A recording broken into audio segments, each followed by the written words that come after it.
I want you to picture something. You're floating in the deepest, darkest part of space. There's nothing. No stars, no planets, just a cold, silent emptiness. And in that void, there's a thought. It's your thought. But is anything else real? Think about your life right now. Your childhood, the people you love, what you had for breakfast this morning, all of it feels completely real, right? But what if it isn't? What if every single memory you have just appeared in your mind a second ago? Yeah, you heard that right. According to one of the wildest but most logically sound thought experiments in all of physics, it's actually way more likely that you're just a lone brain that popped into existence than a real person living in a real universe. So let's dive into why this isn't just some sci-fi nightmare, but a conclusion that actually comes from the basic laws of physics. What we've just bumped into is the Boltzmann Brain paradox, and it is a truly terrifying idea. It uses the known rules of the cosmos to make us question everything we think we know about who we are and whether our reality is even, well, real. So, what exactly is a Boltzmann brain? Well, it's a hypothetical, fully formed brain that just randomly appears out of a state of pure chaos. And here's the kicker. It comes preloaded with a whole lifetime of memories. Memories of a life you never actually lived, in a universe that doesn't really exist. Now, I know this sounds completely out there, but the logic behind it is actually grounded in some pretty solid 19th century physics. It all started with a guy who's just trying to figure out a basic rule of the universe. Why does everything always get messier over time? To really get this paradox, we have to start there. And you can see, this idea didn't just come out of nowhere. It all started with Ludwig Boltzmann's work on thermodynamics. Then, in the 20th century, that got mixed in with ideas about how the universe will end. And today, physicists actually use this whole crazy paradox as a really important test for their newest theories. Okay, so at the heart of this whole thing is a concept called entropy. The easiest way to think about entropy is just as a measure of disorder or messiness. And the second law of thermodynamics, a fundamental rule of our universe, says that total entropy always goes up. Think of it like a sandcastle. It starts off nice and ordered, that's low entropy. But just give it time and it'll always break down into a messy pile of sand, that's high entropy. Order always decays into chaos. It's just what the universe does.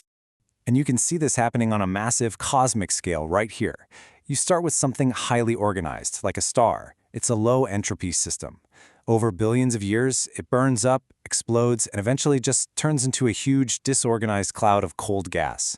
It's the perfect picture of the universe's one-way street, always heading from order to chaos. So we get it. The universe is doomed to become a state of maximum chaos.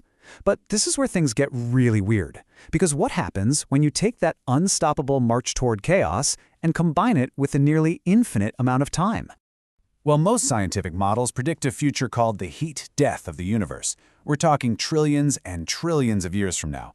The universe will just be this huge, cold, dark, and basically empty void. All the stars are long gone. Even the black holes have fizzled out of existence. It's the ultimate state of high entropy. Just perfect, uniform chaos. But here's the twist. According to quantum mechanics, empty space isn't really empty at all. The vacuum is actually buzzing with energy. It's a bubbling, fizzing sea of potential. This constant activity is called a quantum fluctuation. Particles can literally just pop into existence out of nothing before vanishing again. Now here's the most important part. If you wait long enough, and in the heat death of the universe you've got nearly infinite time, then even the most outrageously improbable things aren't just possible, they are statistically guaranteed to happen. A fully formed car could pop into existence. A star could. Or, even a brain. And that statistical guarantee brings us to a really horrifying calculation. See, if the universe can just randomly cook things up out of nothing, we have to ask a very simple question. What's the easiest thing for it to make? Let's just compare the two options here.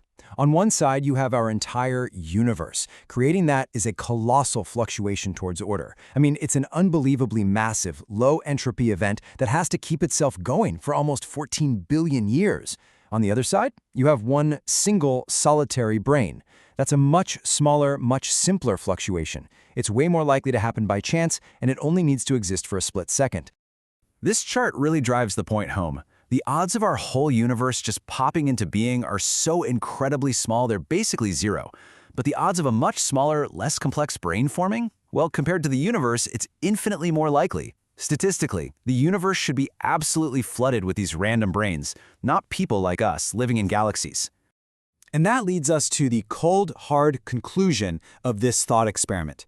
Based on thermodynamics and pure probability, it is exponentially more likely that you are a single Boltzmann brain with a flash of fake memories than a real person who actually lived a life in a real universe. Okay, take a breath. I know that's a deeply unsettling thought. But before you spiral into a full-on existential crisis, you should know that no serious physicist actually thinks we're all just brains floating in a void. So, why on earth did they come up with this nightmare scenario? Well, the thing is, the Boltzmann Brain paradox was never meant to be a literal description of reality. Its real job is to be a tool. It's a kind of stress test for our biggest and boldest ideas about the universe. And here's how that tool works. It's basically a fancy form of argument called reductio ad absurdum, proof by contradiction. Cosmologists use it as a kind of lie detector. Let's say you come up with a brilliant new theory about the universe. If your theory ends up predicting that the universe will create way more Boltzmann brains than regular observers like us, well, that's a huge red flag. It means your theory's probably broken and needs to be fixed or just thrown out. But there's an even better get-out-of-jail-free card from the physicist Sean Carroll. His argument is called cognitive instability, and it's brilliant. It basically says, look, if you were a Boltzmann brain, then all your memories, your knowledge of physics, your very ability to reason logically, it would all be a random fluke. So you couldn't possibly trust the very logic that led you to conclude you were a Boltzmann brain in the first place. The whole argument just eats itself. So, what's the bottom line? We can all relax. Our reality is almost certainly real, precisely because the only alternative is an idea that completely falls apart under its own logic. You can't use trustworthy reason to prove that your reason is untrustworthy. So our reality is probably secure, but the Boltzmann brain paradox is still this incredible check on our understanding of the cosmos. It's like a ghost in the machine, always there to remind us that when our theories lead to something absurd, we should probably question the theory, not reality itself. And it leaves us with one heck of a question. What other strange and maybe even unsettling truths are our theories trying to whisper to us?